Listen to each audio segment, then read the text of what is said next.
Nesse vídeo eu vou comentar sobre uma página que eu acabei de perder. Vamos achar aqui. Encontrei. Nesse vídeo vou fazer alguns comentários sobre a história da contabilidade no Brasil, baseado nesse livro-texto aqui, que é Estudando Teoria da Contabilidade, desses diversos autores. O link desse livro está na descrição, caso você tenha interesse. Beleza? Bom, estamos no capítulo 2 desse livro, tá?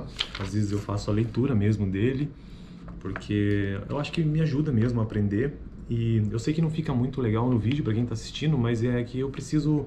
Eu realmente não sei, sabe? Então eu preciso ler aqui, já que ele é o que me ajuda a produzir o conteúdo aqui sobre isso, né? Bom, mas estamos no capítulo 2, que trata da origem e evolução histórica da contabilidade. E eu já gravei diversos vídeos sobre esse capítulo, desde o primeiro tópico, surgimento da contabilidade, até a evolução histórica da contabilidade em nível internacional. Eu tratei de todas as escolas contábeis, as 7, cada uma, eu fiz um vídeo para cada uma delas.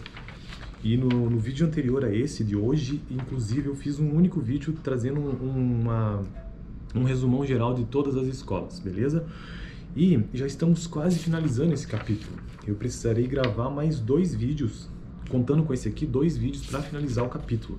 E hoje, então, vamos avançar e falar sobre a história da contabilidade no Brasil. O próximo vídeo será sobre as organizações e entidades internacionais ligadas à teoria contábil. Bom, o texto, ele começa dizendo que a história da contabilidade no Brasil não está ainda claramente sistematizada. O que temos de fato são descrições cronológicas que marcam a edição do ato normativo de interesse comercial, a criação de um curso de comércio ou a presença de profissionais de contabilidade ainda na época colonial. E aqui ele já começa citando um nome, como é o caso de Brás Cubas, tido como o primeiro contador do Brasil. Eu aprendi isso lendo esse livro, hein, que eu não fazia a menor ideia.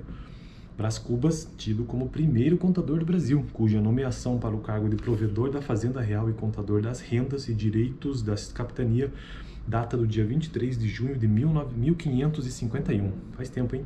Brás Cubas nasceu em 1507 na cidade de Porto, em Portugal.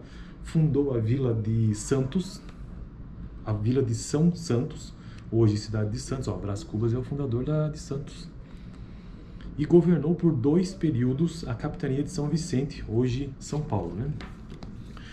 Então ele já começa esse texto trazendo essa informação de que o primeiro contador do Brasil foi Brás Cubas, ainda no século XVI, e que ele também foi o fundador da cidade de Santos, bem como governador da capitania de São Vicente, que hoje é São Paulo, né? Continuando, o processo de regulamentação da profissão contábil em Portugal, aqui agora ele sai, e claro, nós fomos uma colônia de Portugal, então contabilidade e evolução no Brasil tem íntima ligação então com Portugal.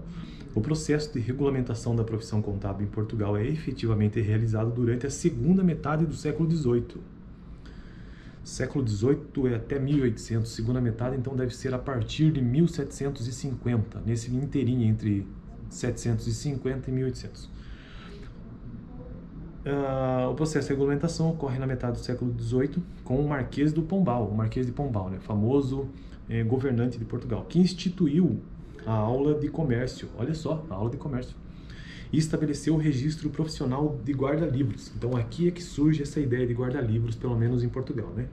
Antiga denominação de contador. Para quem já ouviu esse termo nas faculdades de contabilidade sobre guarda-livros, então já esteja sabendo que isso começou lá com o Marquês de Pombal, quando ele instituiu aulas de comércio e estabeleceu o registro profissional de guarda-livros na Junta de Comércio de Lisboa.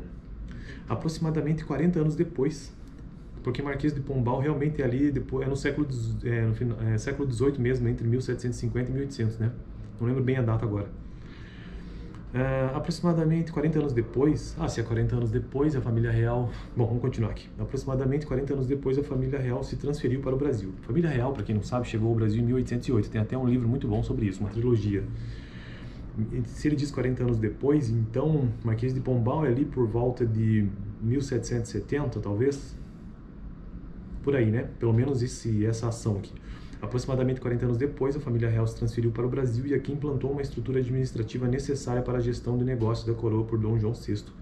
Criou o erágio régio através do alvará tal, Com a instituição do Conselho da Fazenda, criou 3 contadorias gerais, sendo nomeadas por esses cargos João Prestes de Melo, Antônio Mariano de Azevedo e Francisco de Paula Cabral de Melo. Naquela oportunidade, foi expedido alvará determinando a utilização de métodos das partidas partidas dobradas, né? Nos registros contábeis dos atos e fatos dos processos de escrituração mercantil. Entretanto, observava-se já no período de administração do Marquês de Pombal que esse modelo contábil já era utilizado no Brasil, em particular nas companhias de comércio. Esse fato pode ser constatado através do Estatuto Social da Companhia Geral do Comércio Pernambuco e Paraíba e em relatórios contábeis elaborados pelos administradores dessas companhias para o envio à metrópole, demonstrando que a exigência no Brasil do uso obrigatório da escrituração contábil por meio das partidas dobradas já se fazia presente na prática por imposição legal administrativa. É interessante isso, né? É que quando Dom João VI, quando toda a família real transferiu-se para o Brasil em 1808, quando a coroa foi transferida, muita coisa aconteceu no Brasil, não foi só então essa questão contábil. A instituição do Código Comercial Brasileiro ocorreu em 1850. Lembrando que nós acabamos de ver eu acabei de gravar diversos vídeos sobre as escolas contábeis e nesse mesmo período muitas delas estavam acontecendo na Europa. Em 1850, a instituição do Código Comercial Brasileiro em 1850 foi mais um marco regulatório para a atividade contábil no Brasil, pois este código estabeleceu como obrigatória a escrituração contábil e a elaboração do balanço geral anual. Já avançando em 1931, através do decreto tal, foi organizado o ensino comercial e regulamentado a profissão de contador. Olha só, 1931. Acho que era o período do Getúlio, né? Porém, não se referia à profissão como de nível universitário, o que veio a acontecer com a edição depois, em 1945, vigente até hoje, inclusive, que é o decreto número 9295. Já a lei número 2627 de 1940, a primeira lei das sociedades por ações no Brasil, estabelecia procedimentos para o processo de escrituração contábil, disciplinando os critérios de avaliação dos elementos do ativo, da mensuração das receitas e a despesa e apuração dos lucros e das perdas, estabelecendo também regras para a distribuição de lucros, formação de reservas, entre outros. Olha só quantos temas, né? Constituiu-se, portanto, um marco legal de estabelecimento de procedimentos contábeis em nosso país já sistematizado. Lembrando que aqui é que a gente tem que pensar sobre as escolas contábeis. Todos esses conceitos aqui, desde distribuição de lucro, formação de reservas, são coisas que os teóricos de contabilidade na Europa já vinham desenvolvendo, né? Já em 1976, um ano bastante importante aí para quem estuda contabilidade, a lei número 2627 de 1940 foi revogada com a edição da lei 6.404, a famosa lei, que trouxe disciplinamento mais complexo nas relações societárias das sociedades por ações, a famosa e conhecida lei das SAs. Instituindo a figura da reavaliação dos ativos, estabelecimento de regras rigorosas para a formação de capital da sociedade, para a proteção de acionistas minoritários e principalmente determinando que a escrituração mercantil das companhias deve obedecer aos preceitos da legislação comercial e aos princípios de contabilidade geralmente aceitos, em especial ao regime de competência para registro das mutações patrimoniais. Estabeleceu também a estrutura das demonstrações contábeis consideradas obrigatórias para a elaboração e os critérios de avaliação de ativos e passivos, o detalhamento de reservas de capital e de reservas de lucros para a proteção e distribuição de dividendos.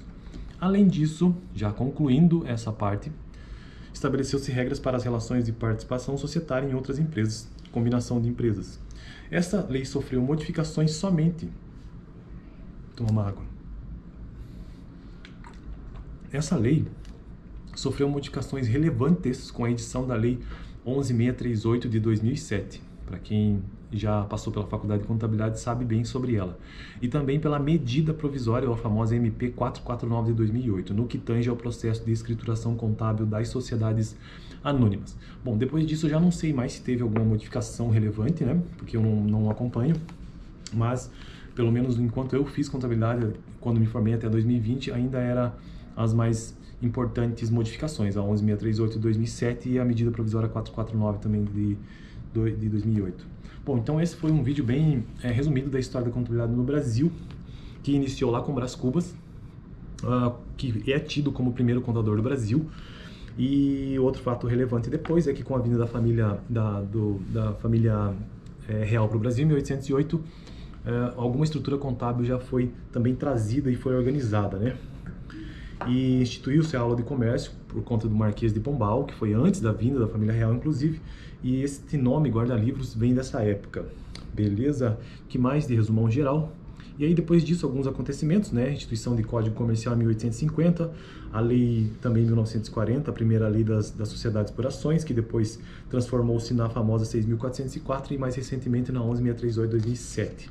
Beleza? Então essa é a história bem resumida da contabilidade no Brasil. E no próximo vídeo farei alguns comentários sobre organismos e entidades internacionais e nacionais ligados ao desenvolvimento da teoria contábil, e assim a gente finaliza o capítulo 2, avançando para o próximo capítulo, beleza? Ou para o próximo tópico. Valeu!